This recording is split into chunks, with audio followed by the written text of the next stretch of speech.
ನಮಸ್ಕಾರ ವೀಕ್ಷಕರೇ. ಕರ್ನಾಟಕ ಬಿಜೆಪಿಯಲ್ಲಿ ಈಗ ಎಲ್ಲವೂ ಅಂದುಕೊಂಡಂತೆ ಇಲ್ಲ. ಮೇಲ್ನೋಟಕ್ಕೆ ಮೈತ್ರಿ ಭದ್ರವಾಗಿದೆ ಎನ್ನುತ್ತಿದ್ದರೂ ಒಳಗೊಳಗೆ ದೊಡ್ಡದೊಂದು ಬಿರುಗಾಳಿ ಎದ್ದಿದೆ. ಪರಿಷತ್ ಚುನಾವಣೆಯಲ್ಲಿ ಬಿಜೆಪಿ ಮತ್ತು ಜೆಡಿಎಸ್ ಮೈತ್ರಿಕೂಟಕ್ಕೆ ಕಾಂಗ್ರೆಸ್ ಕೊಟ್ಟ ಆ ಒಂದು ಶಾಕ್ ಈಗ ರಾಜ್ಯ ನಾಯಕರ ನಿದ್ದೆಗೆಡಿಸಿದೆ.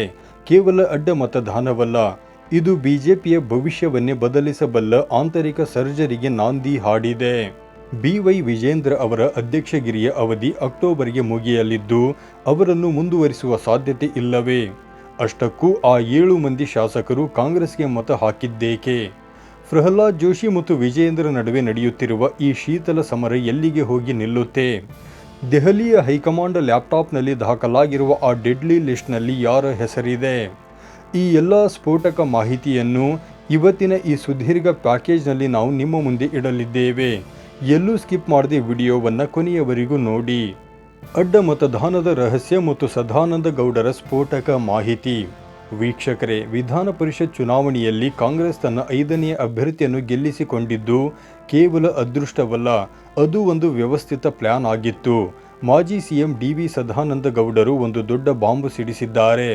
ಚುನಾವಣೆಯ ಹಿಂದಿನ ದಿನವೇ ಪ್ರೆಸ್ಟೀಜ್ ಅಪಾರ್ಟ್ಮೆಂಟ್ನಲ್ಲಿ 4 ಜನ ಶಾಸಕರು ಮತ್ತು ಡಿ.ಕೆ. ಶಿವಕುಮಾರ್ ಅವರ ನಡುವೆ ಗುಪ್ತ ಸಭೆ ನಡೆದಿತ್ತು. ಸದಾನಂದ ಗೌಡರು ಈ ವಿಷಯ ತಿಳಿಸಲು ವಿಜೇಂದ್ರ ಮತ್ತು ಆರ್. ಅಶೋಕ್ ಅವರಿಗೆ ಫೋನ್ ಮಾಡಿದರೆ ಅವರು ಫೋನ್ ಕೂಡ ರಿಸೀವ್ ಮಾಡಲಿಲ್ಲವಂತೆ. ಬಿಜೆಪಿಯ ಓವರ್ ಕಾನ್ಫಿಡೆನ್ಸ್ನಿಂದಾಗಿ ಕಾಂಗ್ರೆಸ್ ರೆಸಾರ್ಟ್ ರಾಜಕಾರಣ ಮಾಡಿತು. ಆದರೆ ಬಿಜೆಪಿಯವರು ಶಾಸಕರನ್ನು ಕುಲ್ಲಂ ಬಿಟ್ಟರು. ಇದರ ಪರಿಣಾಮವಾಗಿ 12ಕ್ಕೂ ಹೆಚ್ಚು ಮತಗಳು ಕ್ರಾಸ್ ಆದವು.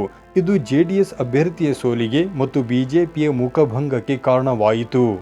ಹೈಕಮಾಂಡ್ ಲ್ಯಾಪ್ಟಾಪ್ನಲ್ಲಿ ಡೆಡ್ಲಿ ಲಿಸ್ಟ್. ಈಗ ದೆಹಲಿಗೆ ಹೋಗಿರುವ ವಿಜೇಂದ್ರ ಮತ್ತು ಆರ್. ಅಶೋಕ್ ಹೈಕಮಾಂಡ್ ಮುಂದೆ ಮಾಹಿತಿಯನ್ನು ಹಂಚಿಕೊಂಡಿರುವರು. ಮುಖ್ಯವಾಗಿ 3 ರಿಂದ 4 ಮಂದಿ ಶಾಸಕರ ಮೇಲೆ ಬಲವಾದ ಗುಮಾನಿ ಇದೆ. ಈ ಶಾಸಕರು ಯಾಕೆ ಕೈ ಕೊಟ್ಟರು ಅನ್ನೋದಕ್ಕೆ 3 ಮುಖ್ಯ ಕಾರಣಗಳು ಸಿಕ್ಕಿವೆ. ಮೊದಲನೆಯದಾಗಿ ಕ್ಷೇತ್ರ ಬದಲಾವಣೆಯ ಹುಚ್ಚು. ಕೆಲವರಿಗೆ ಮುಂದಿನ ಚುನಾವಣೆಗೆ ಕ್ಷೇತ್ರ ಬದಲಿಸಬೇಕಿದೆ, ಹೀಗಾಗಿ ಹೊಸ ದಾರಿ ಹುಡುಕುತ್ತಿದ್ದಾರೆ. ಇನ್ನು ಎರಡನೆಯ ಬಲವಾದ ಕಾರಣವೆಂದರೆ ಹಣ ಮತ್ತು ಪ್ರಕರಣಗಳು. ಕೆಲವರಿಗೆ ಸಾಲದ ಹೊರೆ ಜಾಸ್ತಿಯಾಗಿದೆ ಅಥವಾ ಅವರ ವಿರುದ್ಧ ಇರುವ ಪ್ರಕರಣಗಳಿಂದ ಪಾರಾಗಲು ಹಣಕ್ಕಾಗಿ ಬಿಕರಿಯಾಗಿದ್ದಾರೆ. ಇನ್ನು ಮೂರನೆಯದಾಗಿ ಟಿಕೆಟ್ ಭೀತಿ. ಮುಂದಿನ ಬಾರಿ ಬಿಜೆಪಿಯಲ್ಲಿ ಟಿಕೆಟ್ ಸಿಗುವುದಿಲ್ಲ ಎಂಬ ಖಾತ್ರಿ ಆದವರು ಈಗಲೇ ಬೇರೆ ಕಡೆ ಗಾಳ ಹಾಕುತ್ತಿದ್ದಾರೆ. ಹೀಗಾಗಿ ಈ ಬ್ಲಾಕ್ ಶಿಪ್ಗಳನ್ನು ಹುಡುಕಲು ಬಿಜೆಪಿ ಹೈಕಮಾಂಡ್ ಈಗ ವಿಶೇಷ ನಿಗಾ ವಹಿಸಿದೆ. ಪ್ರಹ್ಲಾದ್ ಜೋಶಿ ವರ್ಸಸ್ ವಿಜೇಂದ್ರ ಸಂಘರ್ಷದ ಹಾದಿ. ಇನ್ನು ರಾಜ್ಯ ಬಿಜೆಪಿಯಲ್ಲಿ ಪ್ರಹ್ಲಾದ್ ಜೋಶಿ ಅವರ ಹಸ್ತಕ್ಷೇಪ ಹೆಚ್ಚಾಗುತ್ತಿದೆ. ಮೊದಲು BL ಸಂತೋಷ್ ಅವರು ವಿಜೇಂದ್ರ ಅವರನ್ನು ಟಾರ್ಗೆಟ್ ಮಾಡುತ್ತಿದ್ದರು. ಈಗ ಜೋಶಿ ಅವರು ಆ ಜವಾಬ್ದಾರಿ ತಗೊಂಡ ಹಾಗಿದೆ. ರಾಜ್ಯಸಭೆ ಚುನಾವಣೆಯಲ್ಲಿ ವಿಜೇಂದ್ರ ಅವರು ಸುಮಲತಾ ಅಥವಾ ಸದಾನಂದ ಗೌಡರಿಗೆ ಟಿಕೆಟ್ ಕೊಡಿಸಲು ನೋಡಿದರೆ ಜೋಶಿ ಅವರು ಪಟ್ಟು ಹಿಡಿದು ತಮ್ಮ ಆಪ್ತ ಪ್ರೊಫೆಸರ್ ನಾಗರಾಜು ಅವರಿಗೆ ಟಿಕೆಟ್ ಕೊಡಿಸಿದರು. ವಿಧಾನ ಪರಿಷತ್ನಲ್ಲೂ ಕೂಡ ಜೋಶಿ ಅವರ ಆಪ್ತ ಲಿಂಗರಾಜ್ ಪಾಟೀಲ್ ಅವರಿಗೆ ಟಿಕೆಟ್ ಸಿಕ್ಕಿದೆ. ಈ ಮೂಲಕ ಬಿಜೆಪಿಯ ಮೇಲೆ ತಮ್ಮ ಹಿಡಿತ ಇದೆ ಎಂಬ ಸಂದೇಶವನ್ನು ಜೋಶಿ ಅವರು ವಿಜೇಂದ್ರ ಅವರಿಗೆ ನೀಡುತ್ತಿದ್ದಾರೆ. ಇದು ಕೇವಲ ಟಿಕೆಟ್ ಫೈಟ್ ಅಲ್ಲ, ಇದು ಬಿಜೆಪಿಯ ನಾಯಕತ್ವದ ಮೇಲೆ ಹಕ್ಕು ಸ್ಥಾಪಿಸುವ ಹೋರಾಟ. ಧರ್ಮಸ್ಥಳದ ಆಣೆ ಪ್ರಮಾಣದ ವಿವಾದ. ಅಡ್ಡ ಮತದಾನ ಮಾಡಿದವರು ಯಾರು ಎಂದು ಪತ್ತೆ ಹಚ್ಚಲು ವಿಜೇಂದ್ರ ಅವರು ಒಂದು ಐಡಿಯಾ ಮಾಡಿದ್ದರು. ಧರ್ಮಸ್ಥಳದಲ್ಲಿ ಶಾಸಕರು ಮಂಜುನಾಥನ ಮೇಲೆ ಆಣೆ ಮಾಡಲಿ ಎಂದು ಪ್ಲಾನ್ ಮಾಡಿದ್ದರು. ಆದರೆ ಪ್ರಹ್ಲಾದ್ ಜೋಶಿ ಇದಕ್ಕೆ ಅಡ್ಡಗಾಲು ಹಾಕಿದರು. ಧಾರ್ಮಿಕ ಸ್ಥಳಕ್ಕೆ ರಾಜಕೀಯ ತರುವುದು ಸರಿಯಲ್ಲ ಎಂದು ಜೋಶಿ ಅಸಮಾಧಾನ ಹೊರ ಹಾಕಿದರು. ಇದರ ಹಿಂದೆ ಒಂದು ದೊಡ್ಡ ಟ್ವಿಸ್ಟ್ ಇದೆ. ವಿಜೇಂದ್ರ ವಿರೋಧಿ ಬಣದ ಶಾಸಕರು ಜೋಶಿ ಅವರ ಜೊತೆ ಸಂಪರ್ಕದಲ್ಲಿರುವರು.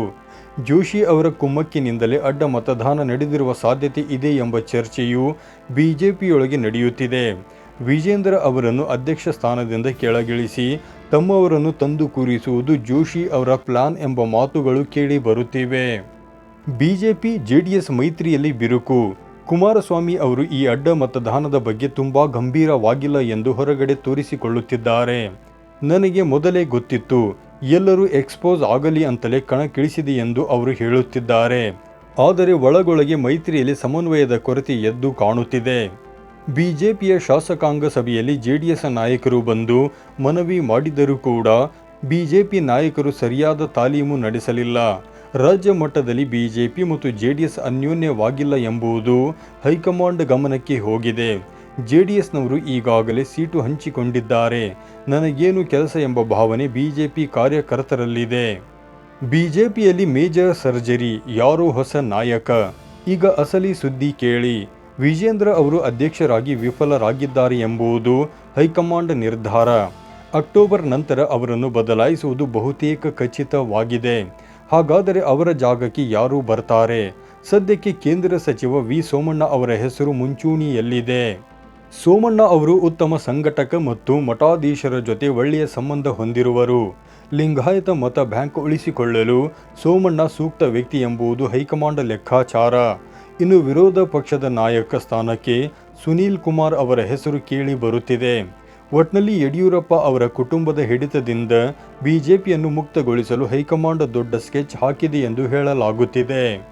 ವೀಕ್ಷಕರೇ, ಕರ್ನಾಟಕ ಬಿಜೆಪಿಯಲ್ಲಿ ನಡೆಯುತ್ತಿರುವ ಈ ಬೆಳವಣಿಗೆಗಳು ರಾಜ್ಯ ರಾಜಕಾರಣದ ದಿಕ್ಕನ್ನೇ ಬದಲಿಸಬಹುದು. ವಿಜೇಂದ್ರ ಬಣವೋ ಅಥವಾ ರೆಬಲ್ ಬಣವೋ, ಅಂತಿಮವಾಗಿ ಹೈಕಮಾಂಡ್ ಯಾರ ಕೈ ಹಿಡಿಯಲಿದೆ? ಕರ್ನಾಟಕ ಬಿಜೆಪಿಯನ್ನು ಅಪ್ಪು ಮಕ್ಕಳ ಕಪಿಮುಷ್ಟಿಯಿಂದ ಬಿಡಿಸಲು ಸಾಧ್ಯವಾಗುತ್ತಾ ಎಂಬುದನ್ನು ಕಾದು ನೋಡಬೇಕು. ವೀಕ್ಷಕರೇ, ನಿಮಗೇನನ್ನಿಸುತ್ತೆ? ವಿಜೇಂದ್ರ ಅವರನ್ನು ಅಧ್ಯಕ್ಷ ಸ್ಥಾನದಿಂದ ಕೆಳಗಿಳಿಸುವುದು ಸರಿಯಾ? ಸೋಮಣ್ಣ ಅವರಿಗೆ ಪಟ್ಟ ನೀಡಿದರೆ ಬಿಜೆಪಿ ಮತ್ತೆ ಪುಟಿದೇಳುತ್ತಾ? ನಿಮ್ಮ ಅಭಿಪ್ರಾಯಗಳನ್ನು ಕಮೆಂಟ್ ಮೂಲಕ ತಿಳಿಸಿ. ಇಂತಹ ಕಂಪ್ಲೀಟ್ ರಾಜಕೀಯ ಸುದ್ದಿಗಳಿಗಾಗಿ ನಮ್ಮ ಚಾನಲನ್ನು ಸಬ್ಸ್ಕ್ರೈಬ್ ಮಾಡಲು ಮರೆಯಬೇಡಿ. ಧನ್ಯವಾದಗಳು.